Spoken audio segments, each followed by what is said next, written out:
You are listening to Exopolitics Today with Dr. Michael Salla, your source for the uncensored truth regarding the human, extraterrestrial, social, global, and political agenda.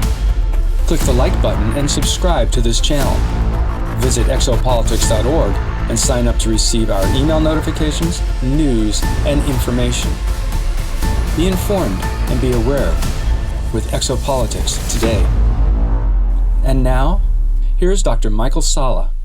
Well, it's my delight to welcome Megan Rose to Exopolitics Today, and she's going to be talking about her background and her amazing information that really brings in some additional facets to some of the areas we've been discussing in prior interviews and on Exopolitics Today. So welcome, Megan. Hey, thanks for having me. Well, I think a lot of people, for this is the first time that they've heard of you, so it would be good if we give them a little bit of an idea of who you are and your background. So why don't you tell us a bit about how it all began for you? Yeah, so I was actually abducted twice, once at age 5 years old and then at age 9. And I was rescued. I was lucky enough to be rescued by the Galactic Federation. So when I was 5 years old, I was abducted by, there was Zeta Reticuli, which are like the little, kind of the little grays, and they are more like artificial intelligence type beings. And they took me up to a ship, and there was a tall, what we would call the race, a tall gray, but it's from the race, the Mitra, and very like ugly kind of looking beings, long, tall, skinny bodies. And they were, their language was not like a human type language, or there were no words, but they spoke in what was like noises. They were talking to each other. It was like kind of like a clicking noise. And I remember laying there, and they were getting ready to do a procedure. They wanted to take tissue samples of me. They were interested in what kind of DNA I had and things like that. And the tall gray was kind of instructing them on what to do. And I just remember the energy kind of shifted. There was this awareness or this understanding that they had made a mistake. They had like overlooked something was going wrong, and they started to hurry up. And then all of a sudden there was this big like rock in the ship, and all of a sudden these men came forward. I remember Val Nek, my rescuer, being there, and there was one other man, maybe like 2 to 3 men came into the room. They had these little laser guns, and they rescued me. So Val Nek is my contact in the Galactic Federation, and he was my rescuer that day. Right. So that was my first abduction. And that's at age 5. So that's a dramatic series of events there. So you sent me some photos. So those photos, like one of them, I guess, is a matri, and the other is of Val Nek. Yes. Okay, so one was the abductor, and Val Nek was the rescuer. Right. Do you remember anyone else that accompanied Val Nek? You said there were several men. Thor Han was there too, because they are part of the same crew, so he was there as well. Okay. Do you remember that name actually at the time? I mean, did the names stick to you? I mean, when did you recall the names, Val Nek and Thor Han? The names I actually found out through Elena Danaan. Okay. So I actually didn't know Val Nek's name. I just knew who he was by his face and by his energy, because Val Nek is an English translation of an ET language. So I actually never knew his name. When I met Elena Danaan, I actually drew a photo of Val Nek, and he gave me some details about himself, and I sent them over to her, and she confirmed that that's who it was. Interesting. So you were in communication with him. So so maybe kind of tell us what happened next. You had a second abduction experience. The one when I was 9 years old was much more traumatic. So that was by reptilians, but the reptilians use the zeta reticuli to do like little work for them too as well. So they took me again. It was a cylinder shaped ship, and they took me, and there was a tall reptile-like being, which I drew a photo of too. And these beings have the ability to kind of invade your mind. And so I was telepathically linked to this reptilian being. So I was understanding what was going on, what his plans were. If you had explained it to like a 9-year-old, I probably wouldn't have understood. But he wanted to take me through a portal to Mars, and he was going to make me a super soldier. And he also wanted to harvest my eggs, and he was going to use me in a breeding program too. So I remember laying there, they started to put this like milky white substance in my veins so that I couldn't move. And again, it was like this feeling, or the reptilian, his energy shifted. He was like, there was a mistake that was made, something was going wrong. And then again, Val Nek and his crew came to rescue me. And the way, Val Nek and the other men, they wear these kind of like super suits. And what was really interesting is Val Nek grabbed this reptilian by his throat. And, Val Nek is a trained warrior. So they know, they're trained in combat. There are these access points, I guess, right here underneath their neck. And that's how he killed the reptilian. And his bodily fluids, when it projected onto Val Nek, it like disappeared. It didn't even really hit him. It just was like absorbed into the spacesuit, which is kind of weird, but interesting. And so I was rescued again. Very interesting. Yes, I've heard of stories like that reptilians play this role in the abductions and in preparing people for service on Mars in some function, and that they are definitely part of the whole secret space programs. Yeah, they are. Okay, so that happened when you're 9, and so then you go through life, you go through school, and you, I think, became a nurse, right? Can you tell us what happened, or how that happened? Yeah, sure. So I grew up in Northern Virginia, and I went to college in Florida, nursing school. And so I was a critical care nurse for about 2 to 3 years. I just left my job actually last year, but now I do home health nursing. So I was a critical care nurse last year during all the excitement. Right. Yes. So that's my background. Okay, that's good to know, having that background in critical care nursing. So obviously a lot of responsibility. You have to be emotionally very mature and highly skilled to be able to do that kind of work in critical care facilities. So good to know that you did that for those 2 to 3 years. And I guess, is it 2 years or a college degree nursing? My nursing degree was a 4-year degree. Okay, good to know. And so my title would be registered nurse. And then once you graduate nursing school, you can choose to be trained in different specialties. And I chose to be trained in intensive care or critical care.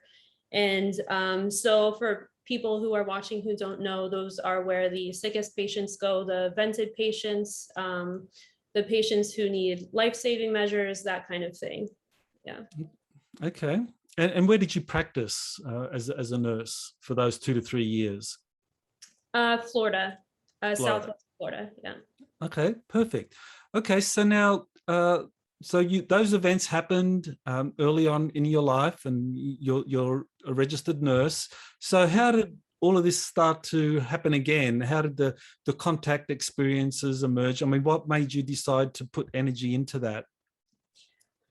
I was taken in 2019. I was taken by Val Nek up to a Galactic Federation. It was kind of like a mothership, their science lab, actually. And I had an implant placed for communication and protection because it's his responsibility to protect me. So I was taken to one of their ships and had an implant placed.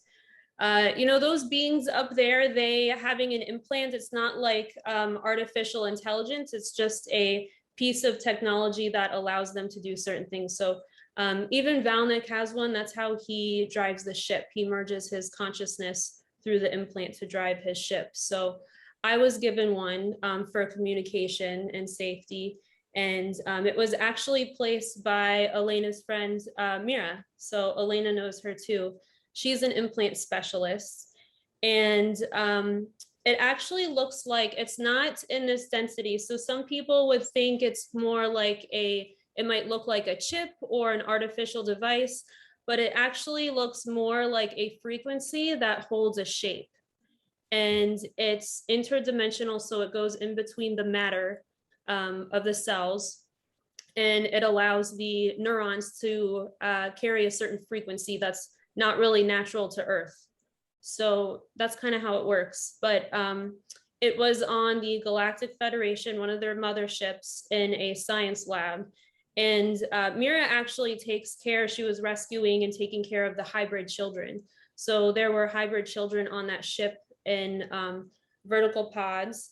And there were also little ones too running around, and they had a certain, like a little play area too for them to play on as well. So that's how my communication or contact began with Val Nek, my ability to communicate with him. Yeah. So up until that time, I mean, did you consciously remember the experiences when you were 5 and 9, or was this something you just had those memories stored in 2019? I had traumas and phobias from the abduction at age 9 years old. So I didn't like to sleep alone, or I couldn't sleep for many years. That kind of thing. Val Nek erased my memories so that I could live you know, a normal childhood and a normal life. And then when it was time for me to remember, he gave them back to me. So so that really was in 2019. So you got all your memories back. And so now you've been taken up to the mothership, or Val Nek's mothership. And so well, you know, how did it happen after that? Did you regularly get information from Val Nek? Were you taking up into the ships often? Was it communication through the implant? I mean, how did it kind of unfold after 2019? The last time, it was the science lab I went up to in 2019. That was the last time I went up there. And the communication was just via my implant. So that's kind of how it unfolded, getting information through there. There's psychic abilities, there's remote viewing abilities that I have. That's a genetic trait, but in order to communicate with him, I have to use the implant. Well, yeah, this is one of the things, a recurring pattern that I found in interviewing contactees, is that many of them, once they've had the contacts, regardless of the race, often start displaying very highly developed psychic abilities, you know, whether it's telepathy, telekinesis, you know, some people even begin teleportation. I mean, really amazing, the kind of inherent skills we have. So 2019, these skill sets start kicking in for you. Yeah, I had psychic abilities and mediumship abilities my whole life. But then when that happened, it did kind of shift a little bit to like a different energy. I do work as a remote viewer and a psychic too.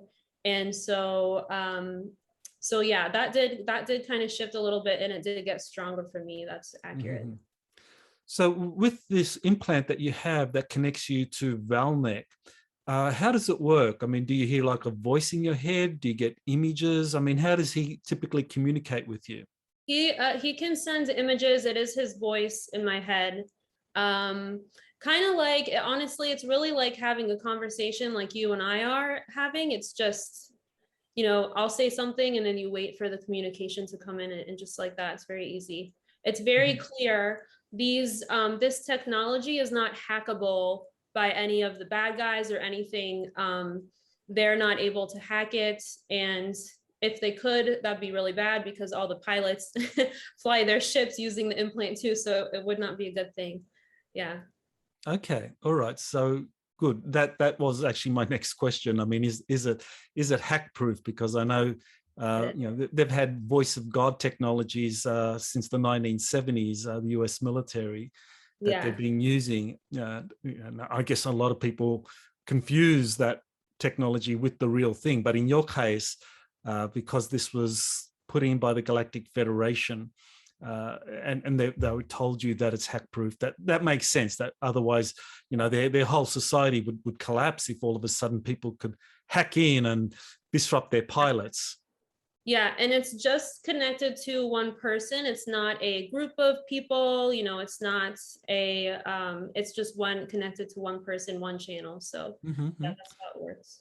So in 2019, you start having communications with Val Nek, but he didn't tell you his name. You're just kind of getting information from him. And I guess, 2021 or something, that you have that interview or connect with Elena, and that's when you learn the name, or the names of Val Nek and Thor Han. Correct. Yeah, so I had a interview with Anya Kay and Elena Danaan, and I learned about her and Thor Han, how she knew a pilot for the Galactic Federation. So after the interview, I went back to Val Nek and I said, I was like, how do I know her? I was like, this is weird. What's going on? And he said, your relationship to her will come. You guys are two peas in a pod. And I said, okay, well, can you manifest something in this reality so that I know, like, I want proof. And so I went to email Elena, and, I drew a picture of Val Nek, and I asked him to describe himself in a way that Elena would know who he is. And he said, well, I'm a little bit better looking than Thor Han. And I said, I was like, that's rude. I was like, I'm not going to say that. And he said, no, go ahead. And he said, Thor Han and I are partners in crime. We both pilot the ship. And I sent that to Elena, and she was like, oh my gosh, that's Val Nek. And he and Thor Han are two peas in a pod. And I was like, okay, then that's my proof. So yeah, so that's kind of how it happened.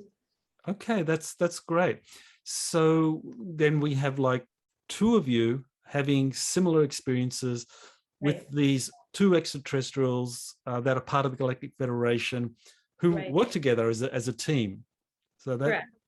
Okay. So when did you first hear the term Galactic Federation of Worlds? I heard it through Val Nek. Yes. So this is back in 2019, you're told about the Galactic. Yes, correct. Yeah, I had no, I was very busy going to college and living a normal life. And last year in critical care was a very busy and stressful year. So I had no, I wasn't looking for this information or looking for aliens or anything like that. But yeah, all of that I know, it came from him about the Galactic Federation. So yeah. Yeah, how did that kind of feel to you? I mean, you're working as a critical care nurse, and you're also getting this information through the implant from someone saying they're from the Galactic Federation of Worlds. I mean, how did you process all of that? That's a good question. I never actually thought about it.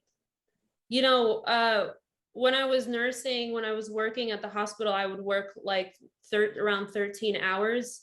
So thankfully, I mean, I didn't really have time to think about it.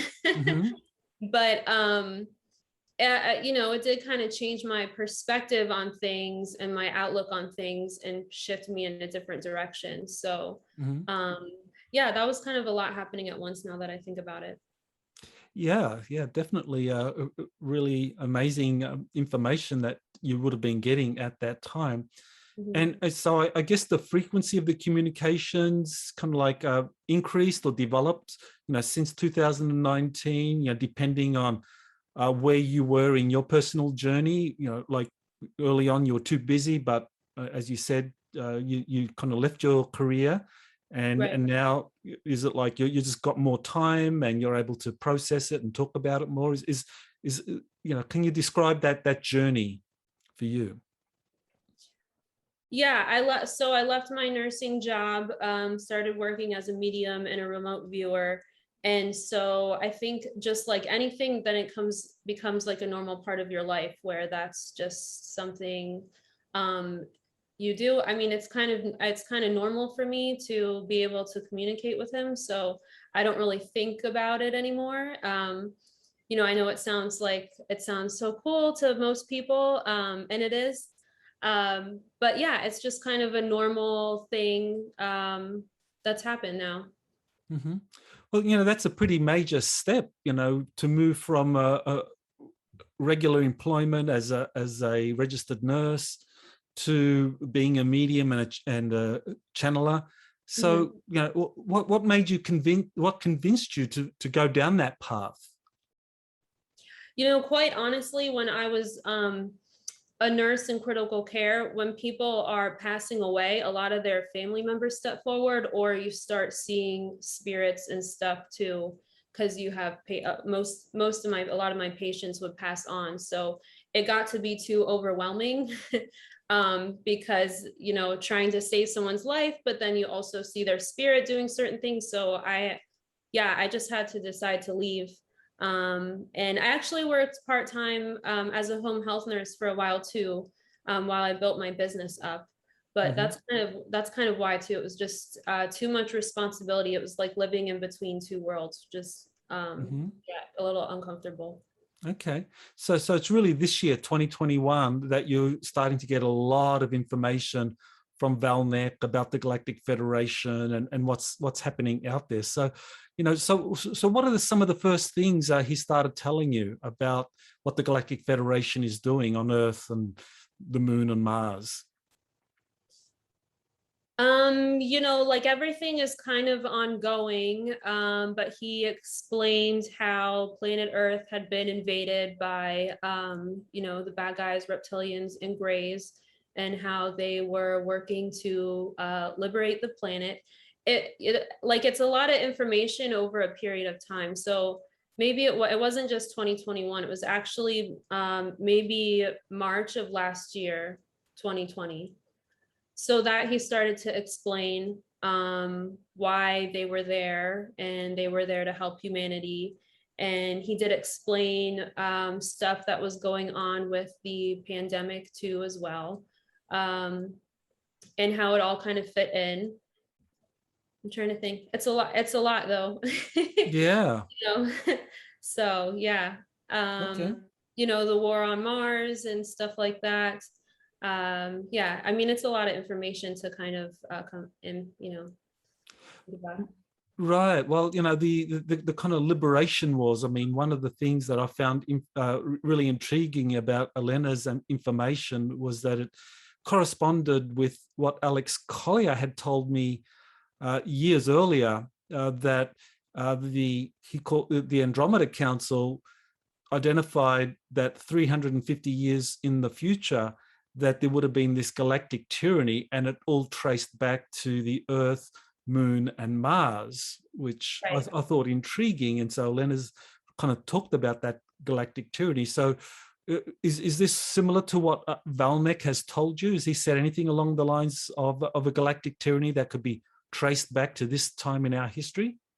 He has talked about the planet Earth being invaded, and how the Earth, what's happening on Earth, affects the entire galaxy. And so they had to come and intervene, because if they didn't, it would create this huge dark system of reptilian and gray control. And then, of course, they would probably try and go after other planetary systems and things of that nature. So yeah, that would yeah, that makes sense. Mm-hmm. So what were you told about, say, the moon, for example? Were you told anything about the moon being a place that the Galactic Federation was very active? There was I remember him talking about how there's satellites on the moon that were placed to control the brain waves of the human race, and that the Galactic Federation had to go to deactivate them and liberate the moon. The moon's been liberated, and they've handed it over to the Alliance and the Space Force and U.S. Navy. So, but the moon, I remember him talking about how the moon has been used for a long time by the Germans and Rays and stuff like that. Okay, so there was some sort of electronic satellite systems that were manipulating human consciousness and controlling us. Right. Yeah. So you mentioned that the U.S. Navy. So what has Val Nek told you about the Navy working with the Galactic Federation? Well, Val Nek was a fleet commander, and he recently got promoted to high commander. And so his job, or one of his main projects, is working with the U.S. Navy and the Space Force to help empower, train their military, and so that they can take care of planet Earth themselves. Do you know how far back that goes? Were you ever told anything about when they first began working with the Navy, for example? The 1950s. Okay. That matches the information from William Tompkins, who actually was working at Douglas Aircraft Company, and says that there were 3 Nordic human-looking extraterrestrials that were helping the Navy develop very large kilometer-sized spacecraft for future battle fleets. And that, that was very interesting, because that was pretty unique, because other human-looking groups that, say, George Adamski, Howard Menger, they were typically pacifists. So that was always very strange or interesting that the group helping the Navy, they weren't pacifists at all. Right. And so that, so do you want to comment about that? Yeah, I mean, I know that they started intervening in the 1950s and working with the US military to, I think, and you've covered on your channel, and I'm sure most of your viewers know that there were other agreements made with the reptilians and the Greys and stuff like that too. So the Galactic Federation knew about it, and they came to kind of groom the US and help train the US Navy so that, they have quantum technology too, where they can kind of see into the future and know how things will pan out. So that's part of the reason why. Yeah, very important connection there between the Galactic Federation and the Navy. So I'm sure we'll learn more about that. Well, this takes me to the meetings on Jupiter that I've been researching recently. And you sent me a communication from Thor Han. So I think it'd be worth just kind of like reading that. Is that something you have handy? Would you like to read it out? Or do you want me to read it out and then you can kind of elaborate? Sure. From Val Nek, you mean? Yes, the one, from Val Nek, yes, the one he sent you about the Galactic Federation meetings. Oh, yeah. Yeah, you can read it if you like. Yeah, okay. Val Nek was there representing the Federation. Okay. Well, I'll read it out, and then you can kind of walk us through what this is telling us. So Val Nek communicated with you, quote, "Yes, I was there representing the Federation, helping facilitate things and negotiations between corporations and the Alliance. The corporations of those 3 men, Bezos, Musk, Branson, among other smaller corporations, were chosen to manufacture technology like spacecrafts to serve humanity and help defend Earth so that the Federation can hand over the responsibility to the Terran people. I've been working to train their military in space travel and navigation, and also training them to help use the technology that will be manufactured. I personally have been working alongside Terran leaders to help organize their military and choose military leaders who have the consciousness to understand the benevolent space beings and how to make peace in the galaxy. The corporations chosen are under tight, strict control. They are not allowed to waver from the agreements made. The consequences to breaking the agreements in any way I cannot say, but I can assure the Terran people that the corporations do not want to make enemies of the Federation. These corporations were chosen because time is of the essence. We need to mass manufacture spacecrafts and supplies to help defend Earth and quickly start training the Terran military, US Navy, Space Force. Please understand that it is a very large operation, and I have been working very hard to ensure the success of humanity. These corporations have made agreements with the Alliance and have agreed to manufacture the necessities in a timely manner. Their businesses in other parts of the neighboring planets around Terra have completely collapsed and been dismantled. Anything that does not benefit humanity has been cleaned out. We are ready to move forward. This is very good news. I salute you, Commander Val Nek. So yeah, that was his message to you. So, can you kind of like elaborate on that, walk us through what he's telling us there? Yeah, so this is a really big project for them. I know they've had to make a bunch of spacecrafts and technology in a short amount of time. The Galactic Federation is giving the Alliance, the humans, technology so that we can defend ourselves in space. So Val Nek and his team are training human military leaders how to use this technology, how to use it safely.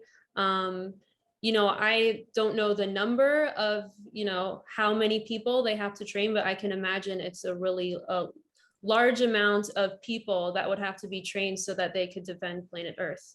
Because, the Federation's goal has always been to empower us, liberate us, and so then help us take care of ourselves. So that's kind of what is going on. Mm-hmm.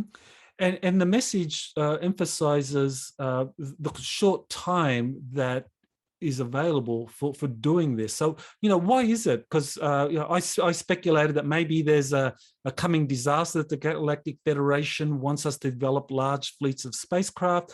But it seems that according to this message, there's another pressing reason for why this has to be done urgently. Right. He was not really specific, but I know that Mars is in the process of being liberated. The moon has been liberated. So I don't actually know. He wasn't specific in why there was a rush. Mm-hmm. Well, it seemed that the emphasis on getting the Earth militaries to kind of like take responsibility. I mean, I guess from that, my speculation would be that maybe the Galactic Federation is helping humanity set itself up to take control of our solar system, that the Greys and the reptilians have been kind of booted out. But the Galactic Federation is saying, well, we're helping you set it all up. You take control and good luck. And then at some point they're going to just kind of move into the background or move away, and we become responsible for the solar system. Is that about right? I did ask Val Nek, are you guys leaving orbit anytime soon? And he said no. So I don't think it would be like in the next few years that they would be leaving or anything like that. But yeah, that's the information that he gave me. So. Okay, all right. But there does seem to be this need to develop the technologies and the space fleets very quickly, and getting corporations involved in all of this. And very interesting that Val Nek said that they're watching the corporations very tightly, and that their previous business is collapsing. And that's very important, because I know from my research that major corporations, aerospace corporations, the big ones like General Dynamics, Lockheed Martin, BAE from Europe, Airbus, that all these corporations were building spacecraft for the Dark Fleet, for the interplanetary corporate conglomerate. But now, according to the information that we're getting, that the Dark Fleet facilities and even the interplanetary corporate conglomerate facilities are collapsing, that they're being that presence is being removed. So it's like so now the corporations that built those craft before for the Dark Fleet and the ICC, now it's like, well, if you want to continue to build craft, you're going to have to do it now for Space Force and for the Navy and the positive groups. Is that roughly right? Is that correct, you think? I would assume that since the Galactic Federation made agreements with them, that they are able to control how it's a benefit, because they're able to control how that technology is used and how it's not used. And, you know, maybe they can only use it exclusively for the military stuff that benefits the human race, and it's not allowed to be manufactured privately for anything else. So, so yeah, I think that's the benefit. Mm-hmm. Yeah, it's very interesting. I mean, what Val Nek said here, quote, their businesses in other parts of neighboring planets around Terra have completely collapsed and been dismantled. So Yeah. that's very interesting. So it's telling us that, you know, there's been a major shift in our solar system and the power balances that are there because of this direct intervention by the Galactic Federation, and the corporations are having to make a very hard decision of either just kind of watching their business collapse or realigning themselves with the good guys. Right. Yeah, exactly. It's a you know, a business decision. So Right. yeah. And it's, you know, one of the controversies when I started talking about this in regards to what Elena had earlier conveyed was some of these businesses, people like Elon Musk, Jeff Bezos, Richard Branson, you know, people are very suspicious and distrustful of them, but it seems that the Galactic Federation is also suspicious and distrustful, but is acknowledging it. Well, at the moment, you know, there's no one else around, that all of the corporations that were involved in building these craft are complicit in some ways, and maybe these newer organizations like SpaceX and Blue Origin, you know, their hands are less dirty. And so, right. Yeah, I mean, I know that, you know, the Dark Fleet is being dismantled and that's being cleaned out of the solar system. And I imagine that the agreements made with those CEOs or with those corporations, there's a, Val Nek did say use the word tight, strict control. I don't know exactly what's in those agreements, but I imagine, you know, when you have that much money, you're so powerful. So you can go use what you know and use your money to make anything you want. And so I imagine if they made agreements with the Galactic Federation, it puts a constraint on what they're able to do in the solar system, actually. So the way that I look at it is it's a benefit. Mm-hmm. Okay, so you don't know about the contents of these agreements or how many agreements there are.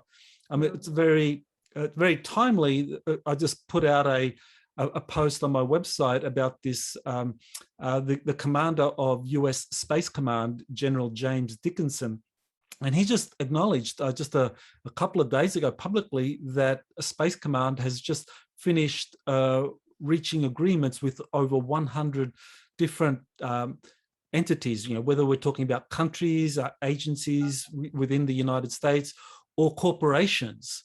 So he's acknowledging that. And so my question is, well, is Dickinson referring to these agreements? I wonder. I mean, that would make sense. Yeah. That would make a lot of sense because, yeah, it would. Mm-hmm. Yeah. I mean, I'm not sure, but I would assume so. That's a pretty good insight.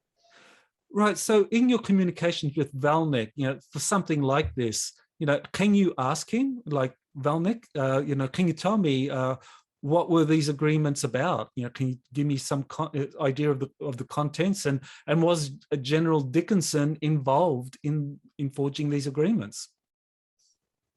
He would not reveal anything like that to me if it would put me in danger or anything like that. So I know that there's a lot of stuff that went on, but that statement is what he allowed me to say about it. So okay, yeah. Well, that's good to know. So so he'll communicate information to you, and and that information is done in a way where he's concerned about not exposing you to any danger. Because I mean, this is real-time intel that a lot of people are very interested in, and I guess these details would be, you know, could be very explosive. So he just gives you the general picture of what happened. Yes, basically. Yes, exactly. Okay. So it's you know, a lot of people think the Galactic Federation is like spirit guides, or, you know, they're they're a military, so it's military intel, and so it's presented in a way for he'll only release what is safe for me to know. That makes a lot of sense. Yeah. So you with this latest batch of information, you know, was it again just like you received it telepathically from the implant as like verbal speech? Did you get pictures? Did you get images? I actually asked him, because you posted of your video posting, so I asked him what was going on, because I know his main job that's one of his main jobs is to work with the Alliance. So yeah, so I asked him, and that's what he told me. Sometimes I'll ask him to show me images, and he'll show me images, but no, he didn't show me images with that information regarding the meetings or anything like that. No. Okay. Well, that's very interesting, because I know Elena describes a process where she can sometimes see through the eyes of Thor Han, and that's how she gets images. Is that similar to the communications you have with Val Nek, that he'll allow you to see almost through his eyes? Yeah, he'll allow me to do that, and he can also see through my eyes too. So yeah. Okay. Like that. Well, that's amazing. So it would be good at some point if he gives you images of, you know, the facility on Jupiter, like that, where the meetings were held, anything about that, like how big was the facility, and you know, where exactly in Jupiter's atmosphere that your facility be found, because it sounds like this facility in the upper atmosphere of Jupiter is very important for forging these kinds of galactic agreements. Right. I don't know what it looks like or anything, but I know that it's like a neutral ground for many different races and different space programs and everyone to meet. So it's kind of like a safety zone. Yeah, it's very interesting in going through you know, the years of contactee reports. It seems that typically it's Jupiter or one of Jupiter's moons like Ganymede or the rings of Saturn, that these seem to be places where there are major meetings and get-togethers where they decide the future of the solar system or of Earth, or different extraterrestrial groups kind of reach agreement. So that's very interesting that again we have this meeting and it's Jupiter that is cited as the place where it was held, and it has major consequences for our entire solar system. Yeah, it does. So yeah. But it's, you know, it looks positive. So everything, you know, Val Nek was very excited to tell me what's going on, because it's a big step. There's been a lot of wars, and it's a big step that Earth is now ready to be trained to defend itself. It's a big deal. So so yeah, I know he's been really excited about it, and it's good news, because it means that the you know, the bad guys are being cleared out, that we're being liberated. So yeah. Yeah, well, it's very important, the information you're getting and that Elena is getting, because I find it very difficult to find real-time intel on what's happening in space. And so it seems like the Galactic Federation is one of the major players, and it's working directly with you and with Elena to make this information available. Now, I guess the obvious question here is that because they don't trust governments and militaries to reveal the truth, so they choose to work with you, knowing that you will reveal it, and people who are ready will find this information? I'm not sure of the exact reason why. I mean, Val Nek and I became friends after he rescued me. You know, he's my protector. So yeah, I mean, I think it's kind of smart of them to reveal it through people like me and Elena, because we don't have any ulterior motives or other interests other than being truthful. So that's probably part of the reason why. Mm-hmm.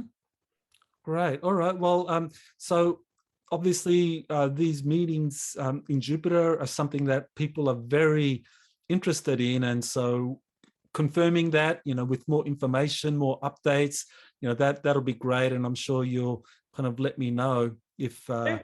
something comes up. Yes, I Okay, will. you sent me also another update just recently on August 20 about the moon. Mhm. Shall I read that out, and then maybe you can, Sure. is that okay to read out, and then you can elaborate on that? Yeah. Okay, so this is your update from August 20. The moon. The moon was liberated some time ago and put in the hands of the Alliance. The US is in charge of it, in charge of arranging all the different countries on the moon. There are sections on the moon, safety zones where meetings can take place between delegates. There are technologies being released and tested on the moon. These technologies from the Galactic Federation of Worlds are put in the hands of the Alliance to be used in service to humanity. The use of these technologies, the agreement to use them is very strict and must be adhered to. There are bases there. Galactic Federation of Worlds is in orbit there, training them. So that was the message. So do you want to elaborate on that? Yeah, so I think even in the Jupiter agreements, when he talks about the technology and the spacecrafts that are being manufactured, the U.S. military, the U.S. Navy, and Space Force, they're being trained with those technologies on the moon. So, so yeah, and I know he talked about there's difference. The Alliance is kind of in charge of the moon right now, and they've made certain sections where other countries can come and make agreements or organize and plan things. And different space programs can come in those sections too as well. Very important that this helps confirm what I suspected about the Artemis Accords, that that is a kind of multinational framework for taking control of the moon and taking control of the solar system through the different nations that sign on. But the US is like the hub, like they're bilateral agreements. Every nation that signs under the Artemis Accords signs an agreement with the United States. So the United States is like the hub where you have all the different spokes on a wheel. Right. So that's very interesting that the US is playing this role. And the Galactic Federation is working with the US and with the Alliance. Now, I assume that means Earth Alliance. What do you know of the Earth Alliance? I know that it's the US Navy, the Space Force, and Galactic Federation working together. So, so yeah, but they've been working to kind of liberate us, and the Galactic Federation has been training them and giving them, teaching them how to conduct themselves in space or in the galaxy and make peace between other space beings, benevolent space beings, and things like that. So, so yeah, that's kind of what I know about them. Okay, so a lot of the information you've shared is, is very optimistic. It presents a future where humanity is on the verge of having a lot of these incredibly advanced technologies that were previously used in secret space programs exclusively for the benefit of the dark fleet or the deep state and for kind of elites, but now it's going to be made available to the rest of humanity. So how do you feel about that, in relationship to what's happening around the planet at the moment, where, people are very caught up in the negativity of, the lockdowns and all of the stress and all of the uncertainty? Is this just the Galactic Federation giving us hope at a time where, with our planet is almost going through like a dark night of the soul? Right. Yeah, I think so. I mean, I think it's important to pay attention to obviously that information. I don't pay attention to the news, or I don't watch anything like that. And luckily I live in Florida where there's no mask mandates or anything like that. But I believe a lot of the information on our televisions and stuff like that is run by like 3-letter agencies and stuff like that. So I find it, you know, there's counterintelligence and then there's intelligence. So I don't pay attention to you know, the other stuff. So Yeah, very, very, very important. So yeah, just focusing on that positive vision. Well, one of the things that I've discussed in my last book and what I'm doing in the future, I'm doing another webinar on a Star Trek future. So, you know, what do you know about that? I mean, was Star Trek is something that you are aware in some connection to what is unfolding at the moment? you know, I've never seen Star Trek. Oh, really? Okay. I've never watched it, but I know, you know, I know that the Earth, or the goal for Earth, is to have the ability to travel through space, defend itself in space, become a planet that is federated, working together as one, you know, one species for the benefit of everybody. So that kind of world peace kind of outlook. Yeah. Okay. So what about you in the future? I mean, what can we expect from you? Are you going to continue putting up videos? What are your plans and any future events you want to tell my audience? I will continue doing my remote viewing work. I help find missing persons, missing animals. So I'll continue to do that. But yeah, I will be making more YouTube videos and giving information and things like that. So. And if people want to contact you or find out about your information, where do they go? My website is meganrosemedium.com, and that has my contact info there. So. Well, thank you. Perfect. Well, I look forward to more updates and learning more about what information you're discovering as you do your psychic work as well. Very interesting. So thank you for being on the show, Megan. Yeah, thank you for having me. So that was Megan Rose. If you want to learn more about my upcoming webinar, Our Star Trek Future, then you can just go to exopolitics.org, and there are some notices there with more information about the material that I'll be covering. So thank you for listening, and don't forget to subscribe to Exopolitics Today.